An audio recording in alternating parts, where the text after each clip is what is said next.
once again.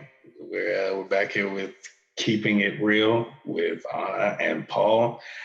I'm obviously one of your hosts, Paul, and I am here with Ana Lefebvre. Everyone has such a difficult time saying my name. Even I have a difficult time saying my name, so don't feel bad. Ana, though. Lefebvre. I butchered it the first time I said it. I know I did. Yeah, not Anna. I don't mind Anna, but Anna's just so not me. Like, do I look like an It's Anna? really not. It's really not. Yeah, like Anna Banana, no. First of all, that's been going on for like all my life, but no, definitely not. I posted something on Instagram. Someone had made a video, not me. They're like, oh, if she has A's in her name and it ends in a she's toxic. Hello. Talking about toxic, you have the subject at hand.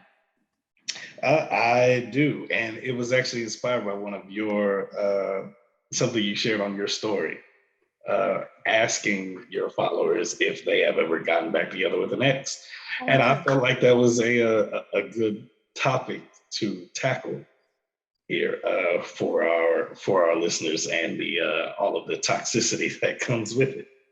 So the reason why I've been posting is because the whole J-Lo thing, which I think is really, honestly, that's none of my business. I just think it's funny and I think it's great because I mean, great for her. She's having a great time. Like, have a great time. But anyhow, a lot of people are always like, oh, you should never talk to your ex again. Also, they also always say that women, when they're over it, they're over it. When they're over a relationship, it's like done with them. And they might not cheat, but they know who their next person is, right? Women check out mentally way before they physically will leave a lot of times. I think certain women do. Now you have cheaters that are just not on the same like headspace.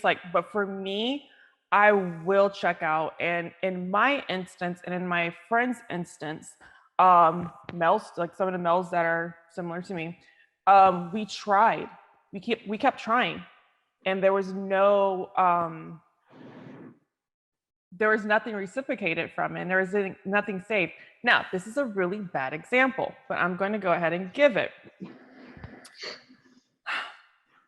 I was watching at like 5 o'clock this morning a murder story, right? And they always want to joke that, excuse me, Snapchat, sorry. My apologies. My Snapchat went off one time and I was at this dude's house. I was like, don't mind that one. I love those situations where you guys have you're not, committed to each other. And like I posted something else, or no, did I post it? Or somebody else's meme was like, I'm a Gemini, but we'll get back to subject at hand. We're going this way. We're going this way now. They're like, oh, he never hands you his phone. Me and my dudes be always where's my phone? I be handing them their phone, be handing me my phone. Well, we both cheating, and we're just kidding. I have absolutely nothing to hide in my phone, and I don't either. If you want to go looking for shit, don't be mad at what you find. Especially if we're not committed. Don't be mad at what you find. They'll be going through my purse. Like, I don't really I'm not a sneaky person though. I'm not a sneaky person. So I'm like, it's in my purse. Go through. I don't really care. Like, I don't even have a passcode on my phone or anything. Ooh, you like that? No, I have a passcode on my shit. I don't. Because I have credit cards and stuff on it. But no, and some other pictures. But anyhow. Yeah, I don't have a passcode. I'll put one on there like if I'm on like vacation or something like that. But if it's just like right now, no, I don't. Yeah. Mine's wide open. So yeah, I don't really care. You can look at my phone. Like I don't really do shit on here besides social media stuff, to be honest with you, and emails. I don't have the time for all of the other crap that goes on. So that's why I'm like, it's not even like a big deal. It's probably one of my friends hitting me up on Snapchat or a fan. But anyhow, going back to the whole women checking out, because I think that was prior to the ex thing. Yeah, it's just like you tried and it's not reciprocated. And I was watching at 5 o'clock this morning an American crime story where that one guy, it was like, picture perfect looking family. Did you watch this? Probably, yeah, because so many of them are so similar. I should and have there's so many that smiling. start out just like this. It is really creepy. Okay. So I laugh at everything. If someone like, I have that's my go-to thing. I could be sad, I could be depressed. I just laugh. That's just my thing. But anyhow, 5 o'clock in the morning, and the guy killed his whole entire family, blah, blah, blah. But they were going through her text messages, and her text messages was like basically, she was like, something's wrong, something's going on. I think that he's cheating. Of course, he's denying it. And she keeps on trying to rekindle the relationship, because that's how a lot of women are. They try and they try because we're taught that we're supposed to be trying. We're supposed to try to make it work. And then some of us are just going to try to if you were not like morally like inadequate, then of course I've already put all these years in. Why would I not try? And then also women, because we are on a different time clock than guys because of the whole fertility thing. I think we try to push stuff that has no need to be pushed. Like we stay and we stick around sometimes, some women, in situations that we should not stay and stick around in. So that was a little piece I was saying, going back to women, checking out way before. And it's funny how all of a sudden, when the guy realizes that they're checking out, now all of a sudden they want to be this man, this picture perfect man that they pretend to paint. Some men, in some instances, let me just say that. And it's too late. This is all it's a farce at this point. It's a farce. But then going back to the X thing, look at my memory.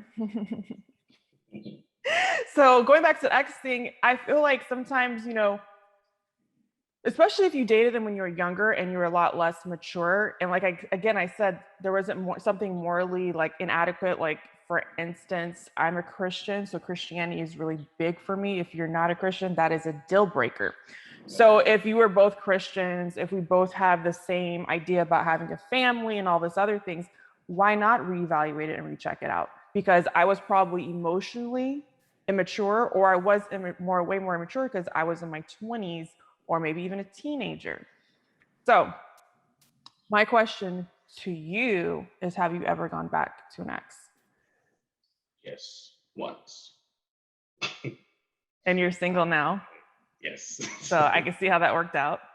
Yeah, it didn't.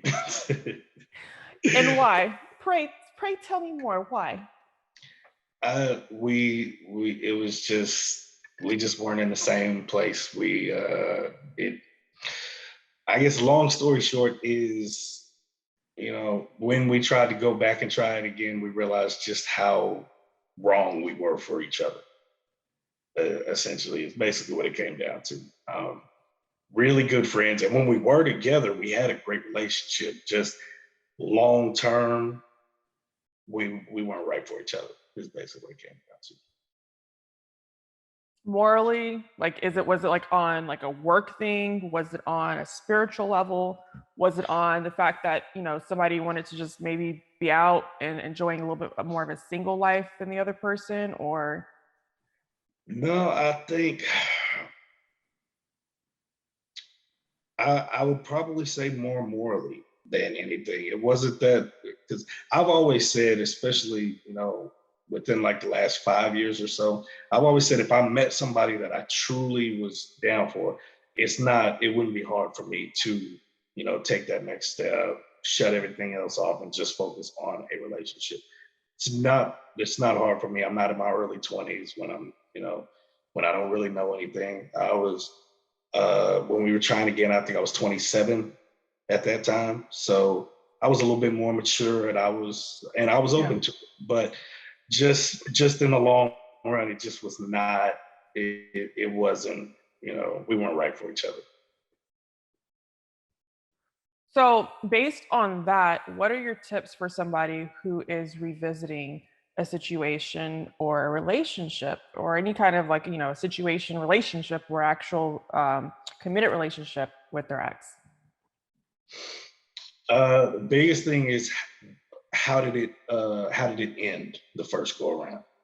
I'm not gonna say the biggest thing, one of the biggest things. How did it end the first go around? You know, what were the reasons? Was it that you two were young? Was it that y'all weren't seeing eye to eye maybe on, or maybe you having disagreements on, you know, having a family, if one person wanted kids and one person didn't, like, and have those views changed and things like that. Yeah, especially the whole family thing of somebody wants it now and somebody wants to wait. That's not, probably, I don't like, unless that person is going to always like respect that decision and not come back and push it, then it's not going to work out. Because some people are looking for, the reason why they want a family now is because they're looking for something in their life. And maybe it's their time. It could possibly be their time. Maybe it's not, but they're looking to fill some kind of void, and that void is not going to be filled by you. It's not. So I know for me, like you say, Christianity is a deal breaker for you. I think having kids one day is definitely a deal breaker for me. If a girl does not want to have kids, it's probably not going anywhere. Because, and I'm not saying it has to be just right now. We don't have to rush into it. But one day I would like to have one or two kids one day. So yeah, there's this one gentleman and he can't. So I was like, we can't. I'm sorry. But at this point, I'm not really into frivolous relationships because I don't have time for them. I only have time for something that's real. And since you can't, which I really feel bad and I feel sorry for, I can't. Yeah. So, but that's not an ex. That was just a situation. But I mean, that's just you being honest. I mean, it would be way worse if you two were to really get close and then drag it out, and then you're like, well, I know this isn't really going to go anywhere because of this. So, I mean, better to hurt them a little bit now than a lot later. Honestly, it shouldn't hurt though. It really shouldn't. Yeah. Because it's like, okay, you're saving me a waste of 3, 4, 5 years. 2 years, 2 months. Why waste time and money? Why waste it doing all that? But yeah, I feel like, okay, so if you go back to an ex, what you need to really reevaluate is your morals. Are you compatible? If you are compatible, the situation that you guys had to break up, it's a little bit sticky because you need to fix it, but at the same time, not hold it over that person's head. So if you guys were together, something happened, let's say somebody cheated on the other. Maybe both of y'all are cheating. I don't know, not my business. But what you need to do is actually solve that issue. But at the same time, when you are solving that issue, hopefully in therapy, because you need somebody like that for that kind of thing, you leave it in that discussion and in that area and don't bring it into your new relationship. But you still need to fix that situation, because what happens if you do not solve that problem in your relationship, it's just like, you're just putting junk under your bed. You keep putting stuffing things under your bed, eventually it's going to leak out. And a lot of people are like, oh, how are they together for 25 years and they get a divorce? Because they had 25 years of issues and of problems. So it just, one day it will come out. And if stuff doesn't get resolved, it's like putting a Band-Aid over it. Whatever the heck you do to solve it, or you're pretend solving, is just putting a Band-Aid over it. And it's like it's never going to let it heal. Never gonna let a blister heal if you keep on putting a Band-Aid over it, right? Is that a good analogy? Is that a good analogy? Oh, I can't be the only female that feels this way. So, side note for everyone who doesn't care about this. So I bought different lashes. I usually wear the same freaking lashes, but I bought different lashes, and these lashes are really long, and they make me feel like I'm under the influence of something. Like I haven't done anything, and I feel like I'm just like higher than a kite right now because the lashes are so long, and I know I look high as shit too. It's just the lashes. It's the lash glue getting me high. So that's my tips, though. There's no more water in this. This is sad. I've been drinking the hell out of water. I've been very dehydrated feeling because it's been hotter than the devil's anus out here. So It's been extremely hot here. I've been a dick for like the last week. You sure have. I turn it to the biggest. It ain't just because of that. You know why I've been a dick. We've talked about that. But when I get extremely hot, I turn into the biggest asshole. I don't want anybody talking to me. I don't want to do anything. And I know everybody's going to say, well, when you live in Texas, you should be used to it. No, I will never get used to this. I will never. No, my skin's been breaking out in hives for the last, I'm supposed to be on bed rest, by the way. I'm not on bed rest. The doctors don't know what they're talking about. After my last stunt.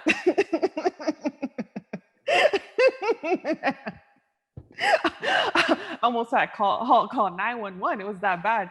And then my brother's like, he's in fire school. Pretty sure that's not how you call it, but you know. He was like, you should have called the firefighters. I was like, you should have told me to do that beforehand. Shit. He's like, they could have gave you a free EKG. And I was like, well, I didn't know that. Should I redo it? Can we redo the whole thing again? Shit, give me a firefighter over here. But I didn't know that.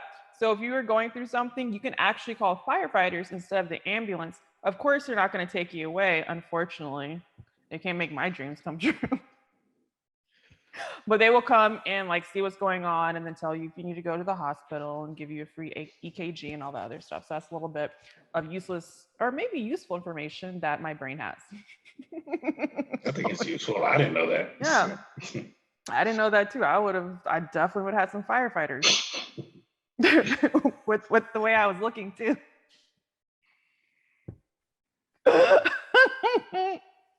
And if I go to the hospital, I thought death's door was coming. I wasn't ready because I hadn't confessed all my confession.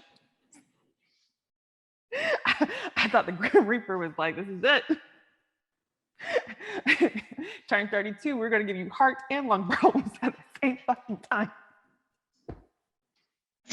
Boom. I thought I was over. That's the end of Ana. It was bad. It was so bad my brother had to dress me. And the messed up thing about the whole hospital thing was I never see good-looking dudes. Why was every guy in there good-looking? Over here, we just like vomit.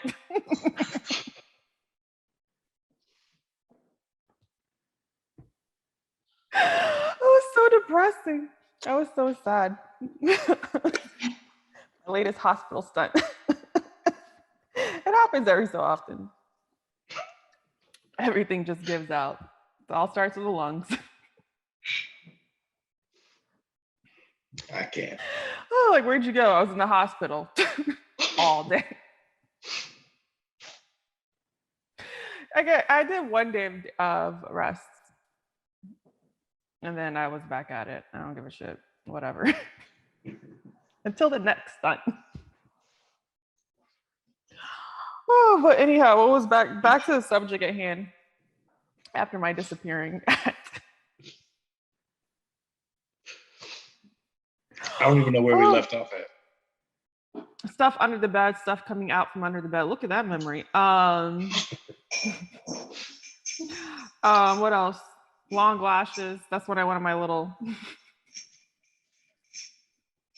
my little high tirade. You're talking about being hot.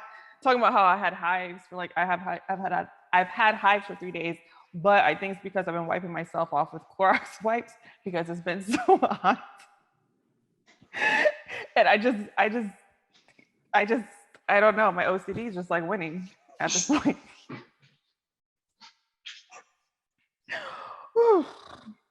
Yeah. Okay. All right. Well, I guess we have nothing else to say.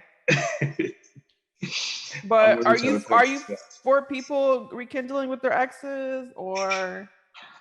I think it's a case by case basis. Some people you just need to just chalk that up to experience and just leave that in your rear view. Because I see it all the time. People just keep trying and trying and trying, and then they'll go their separate ways, and then they'll try again. I'll be like, damn, together again. It didn't work the first 12 times. You guys broke up, you got back together. It's probably not going to work now. But yeah, it's just a case by case basis. Sometimes when you get together really young, you both just you don't have the maturity to sustain a relationship to where some time down the line, if you're both still single, I'm all for it. Give it a shot again. But sometimes you just gotta know when to call it and leave it alone. Move along. Yeah, for me, it's not. I can't. I'm in a different place in my life than I've ever been. And the funny thing is that people now talk to me like I'm different. I don't understand. I'm just Anna from the block. I'm the same person.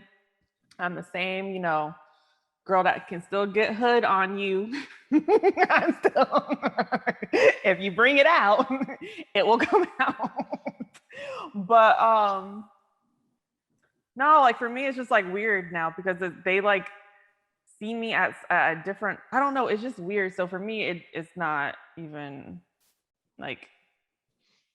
going to happen. So anyhow, that's it for us. My name is Ana Lefebvre. Thank you guys for listening to my little chats about my eyelashes. And I should put it on my Amazon store if you want these eyelashes. They're not bad,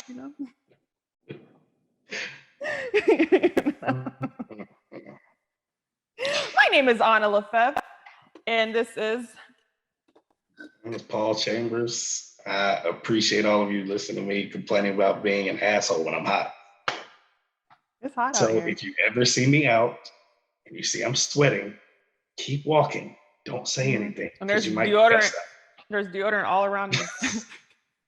I saw that too. I saw you post that too. Be careful, men, what you're licking. I said size D and up, and it was a confirmation from all 4% of my female followers. I did see that. People, make sure to check on your friends that have big breastises. They are not okay. They are not okay right now. All righty, guys. Yeah, I'm out.